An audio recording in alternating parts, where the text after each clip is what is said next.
Jean-François Barry. Entendez aujourd'hui les sujets de demain. On va discuter maintenant avec Jean-Sébastien Jutras, qui est planificateur financier à Jutras Gestion de patrimoine. C'est notre segment économique. Et Jean-Sébastien, on a appris que Hydro-Québec, dans son plan d'essayer de mieux répartir notre consommation d'électricité, a l'intention un peu de taxer les plus riches, taxer les grosses maisons, ceux qui consomment beaucoup. Et dans le fond, aujourd'hui, la chronique porte sur est-ce que c'est une bonne idée de taxer les plus riches ou pas? Oui, ben tout à fait, Jean-François. Taxer les plus riches, c'est souvent la décision rapide à faire. On va aller en chercher un peu des plus riches.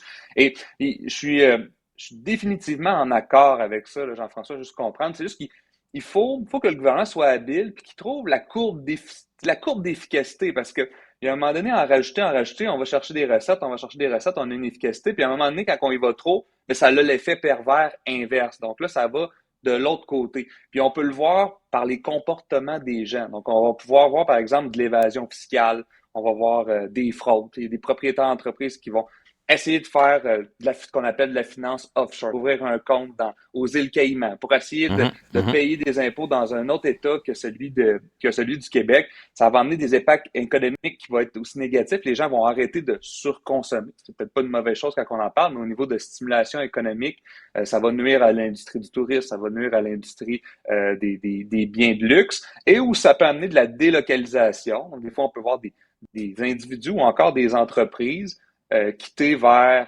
d'autres provinces ou encore quitter où que les taux d'imposition sont un petit peu plus bas.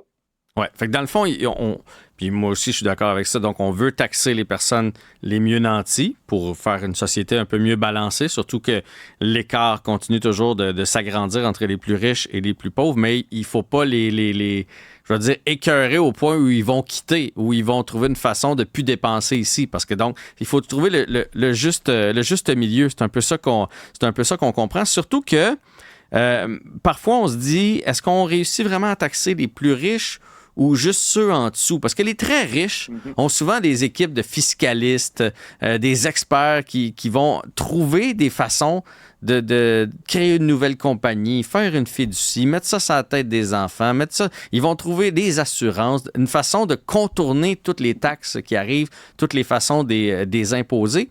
Alors que la personne qui est riche et non pas très riche, elle n'a pas ça, puis c'est souvent elle, je trouve, qui finit par payer. Est-ce que je me trompe? Ah, tout à fait raison. Ces personnes-là sont limitées. Souvent, c'est les salariés qui ont quand même des bons salaires, ils peuvent pas être incorporés. C'est pas nécessairement des entrepreneurs. Ben, eux autres, souvent, à chaque modification, c'est eux autres qui vont y goûter le plus parce qu'ils ont pas justement cette aptitude-là à avoir des fiscalistes, à avoir un niveau de conseil un petit peu plus élevé, tandis que les très riches vont habituellement mettre en place des structures qui sont légales en passant, Jean-François. Les structures habituellement qu'on voit sont légales. Les grandes entreprises comme Amazon, comme Facebook, qui payent pas du tout d'impôts au Québec, au Canada, c'est légal, ils ont des structures. Mais là, c'est les gens un petit peu en dessous que finalement, ils se retrouvent à devoir payer la facture pour ces grands joueurs-là. Puis on se rend compte que finalement, si c'était mieux taxé, et non pas plus, mais mieux taxé, ben, probablement que le gouvernement irait chercher les recettes qu'ils ont besoin. Tu veux nous parler du nombre de taxes? Parce que des fois, on ne réalise pas combien il y a de taxes au Québec, combien sur chaque pièce gagnée, combien il y en part à gauche puis à droite. On a toujours l'impression de l'impôt, le fameux impôt, puis essayer d'être en dessous de telle braquette pour en payer le moins possible. Mais une personne qui est bien nantie, là, elle en paie beaucoup des taxes parce qu'elle a de l'argent, elle dépense, achète un gros char, met du super quand elle va à la pompe, va au restaurant, prend un gros repas. Bref, c'est partout qu'on finit par payer et payer à l'État, là, mine de rien. Ah oui, puis tu sais, c'est ça, on dit les riches, on veut les taxer. Mais juste avec les taxes à la consommation, ils contribuent plus parce qu'ils vont dépenser plus. Parce que c'est pas juste les impôts sur les revenus là, qu'on parle. Impôts sur les revenus, on parle du salaire de ces revenus-là, que je peux aller jusqu'à 53 % d'imposition. Donc, quelqu'un qui fait en haut de 250 000 de revenus va être taxé sur ces revenus-là à partir de 53 %. Fait que là, ça, tout le monde connaît ces impôts-là. Mais là, les autres impôts, ben, on peut penser à la TPS TVQ. Depuis 1920 que ça existe, ça s'appelait pas la TPS à ce temps-là, Jean-François, mais le but de cette taxe-là, c'était de financer des dépenses militaires, que finalement, c'est devenu une entrée de fonds assez importante pour le gouvernement. Donc, juste les personnes plus fortunées, c'est pas une taxe qui est réservée pour eux. On s'entend, tout le monde paye sa TPS, TVQ. Sauf que si je dépense pour 1 million par année, clairement que je vais en dépenser pour 25 000 par année. Fait que déjà là, il y a quand même une certaine taxe qui est donnée justement à ces plus fortunés-là qui dépensent plus que monsieur, madame, tout le monde. Fait que ça en est une. La deuxième, tu la connais, c'est la taxe de mutation foncière. Ouais. On appelle souvent la taxe de bienvenue. Ironique comme nom. Là. C'était le ministre Jean Bienvenu qui avait mis ça en place en 1976. Donc, cette taxe-là, même principe, toi et moi, on l'achète, on la paye quand on va acheter ou on va faire une transaction immobilière.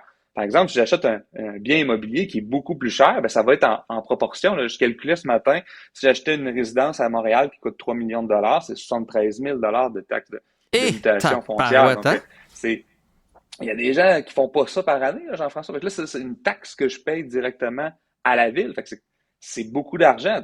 Après ça, ben, il y a les taxes de luxe sur les voitures. Ça, c'est nouveau de 2022. Donc, si tu vas acheter une voiture qui est en haut de 100 000 ben, tu vas payer une taxe fédérale à ce niveau-là. Si tu achètes une voiture, par exemple, de 150 000 ça va te coûter 10 000 de taxes de luxe. Ça, c'est à part la TPS, la TVQ. Fait que c'est une taxe de plus qui est donnée pour les gens qui sont fortunés. Après ça, ben, Jean-François, taxe municipale, taxe scolaire, ça va en fonction de la valeur. Ça va en fonction de la maison encore. Fait qu'on en revient au calcul de la personne qui a de maison à 3 millions versus la personne qui a de maison à 500 000. Là. Il en paye pas mal plus. Mais vous allez dire, il y a moyen de payer, mais quand même, ça fait des grosses bouchées. Là. Tout à fait. Une maison de 3 millions à Montréal, c'est à peu près 15 000 de taxes municipales, là, sans compter les taxes scolaires. Fait que ces gens-là paient déjà beaucoup de taxes avec Hydro-Québec et tout ça. Puis Hydro-Québec va plutôt dire, ben, c'est au niveau de la consommation, il faut être plus stratégique. Oui, clairement, mais c'est une taxe déguisée, on s'entend, là, parce que le premier actionnaire d'Hydro-Québec, c'est quand même le gouvernement du Québec. Donc, au final, c'est une taxe déguisée, puis c'est super correct. C'est juste que, comme je disais au départ, il faut trouver la courbe d'efficience au maximum qu'on peut aller. Et après ça, ben, ça peut devenir trop dangereux, ça va encourager le travail au noir, etc. Puis dernièrement, on l'a vu, on en a parlé au début de la semaine au niveau du gain en capital. Donc, les gens fortunés qui ont plus de 5 millions de placements, ils vont voir leur gain en capital. Pour les particuliers, est augmenté le taux d'inclusion. Donc, il y a plusieurs petites manœuvres qui sont super intéressantes, très créatives par rapport à le gouvernement est très créatif là-dessus. Mais il faut juste trouver le point d'efficience qui est le plus efficace sans amener des mauvais comportements. Bref, ce qu'on retient, c'est qu'on veut taxer les plus riches, mais pas leur faire peur non plus. Donc, il faut trouver le juste milieu. Puis, ben, on va suivre ça quand même pour ce qui s'en vient là, du côté d'Hydro-Québec et de notre peut-être brassée de lavage qu'on va faire à 11h30 le soir, en même temps qu'on va partir le lave-vaisselle puis qu'on va se sécher les cheveux. Oui, mais il faut regarder ça parce qu'en fait, justement, il faut faire attention. C'est des gens qui vont développer beaucoup le développement économique du Québec. Donc, il faut faire attention à ça, mais c'est des bonnes idées, il faut juste bien les appliquer. Jean-Sébastien Jutra, planificateur financier, ça a été une excellente discussion. Merci beaucoup. Merci Jean-François.